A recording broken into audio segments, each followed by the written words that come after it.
जंगल था। उस जंगल के बीच में एक गांव पड़ता था। उस गांव से बाहर जाने के लिए केवल एक ही रास्ता था, लेकिन सभी लोग रात के 7 बजने से पहले सभी गांव वाले गांव से शहर या शहर से गांव आते थे या जाते थे। अगर रात हो जाए तो वो रास्ता सुनसान हो जाता था, वहां से कोई नहीं गुजरता था। सभी लोग सोचते थे या माना जाता था कि उस जंगल में एक आदमखोर शैतान रहता है, जो कि रात ही में केवल निकलता है और सुबह में गायब हो जाता है। और रात में भी सभी लोग उस आदमखोर के डर के मारे अपने घरों में छुपे रहते थे और किसी किसी की रात भर नींद भी नहीं आती थी। उसी गांव में चमन नाम का एक आदमी रहता था। उसके दोस्त के 2 बेटे अपने गर्मी की छुट्टियां पे वहां पर घूमने के लिए आते हैं।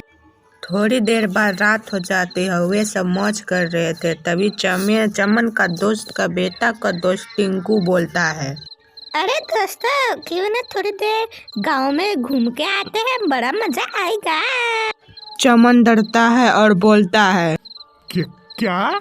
नहीं, तुम्हें नहीं पता है कि इस जंगल में, इस गांव में रात के 7 बजे के बाद कोई नहीं बाहर निकलता, क्योंकि इस जंगल में, इस रास्ते पे, इस गांव में एक आदमखोर रहता है, एक शैतान जो इंसानों को मार के खा जाता है। हाँ, क्या सच में? ये सब तो झूठ है, ये सब कुछ नहीं होता है अंकल, ये सब झूठ है। नहीं बेटा, मैंने खुद आंखों से देखा है उस आदमखोर को। और उधर मत जाना, वहाँ पर तुम लोग को भी बच के आना मुश्किल ही नामुमकिन हो जाए। ठीक है अंकल, हम लोग वहाँ नहीं जाएंगे। फिर थोड़ी देर के बाद अंकल अपने रूम में सोने के लिए चले जाते हैं। फिर टिंकू बोलता है, अरे यार, सुना कि अंकल ने क्या बोला? क्यों ना हम लोग उस जंगल में घूमने के लिए जाते हैं और इस राज का पर्दाफाश करते हैं। चलो चलते हैं। हाँ भाई, चलो चलते हैं, देखते हैं कौन सा ये आदमखोर रहता है। पता नहीं ये सब अंधविश्वास कहाँ से आ जाते हैं। फिर वे लोग चुपके से पीछे वाले दरवाजे से निकल के जंगल की ओर जाने लगते हैं।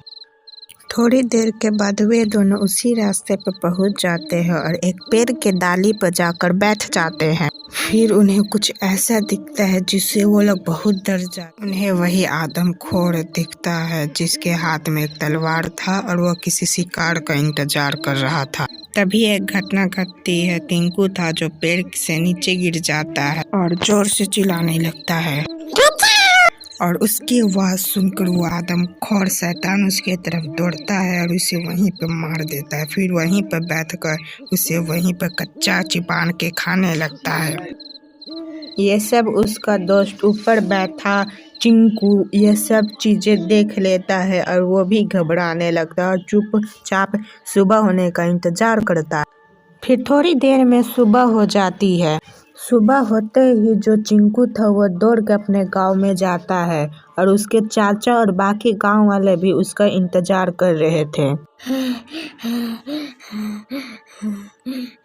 फिर चाचा पूछते हैं, अरे तुम इतना हाफ क्यों रहे हो, और तुम लोग बिना बताए कहाँ गए थे,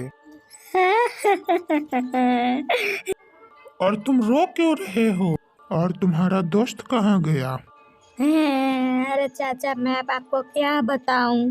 फिर क्या चीज भी उसके साथ घटित हुआ वो सब कुछ अपने चाचा को बता देता है। अरे बेटा, तुमने बहुत बड़ी गलती कर दी। मैंने बोला था ना कि मत जाना, फिर क्यों गए? सेठ जी, अब हम लोग ऐसे चुप नहीं रह सकते, अब हम लोग को कुछ करना पड़ेगा सेठ जी।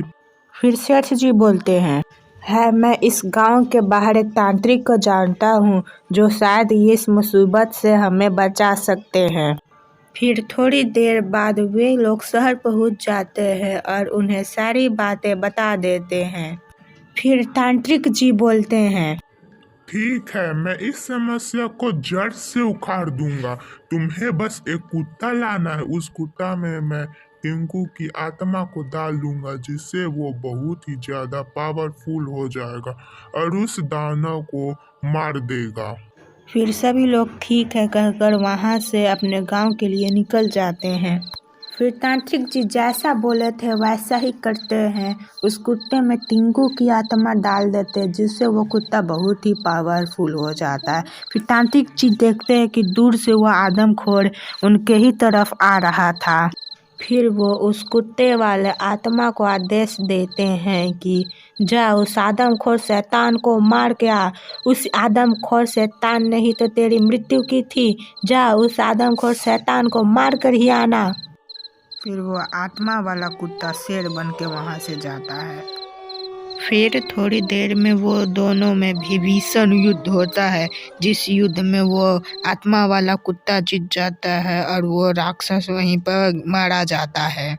फिर वे सब गांव वाले अच्छा से रहने लगते हैं, अपना जीवन अच्छा से बिताने लगते हैं।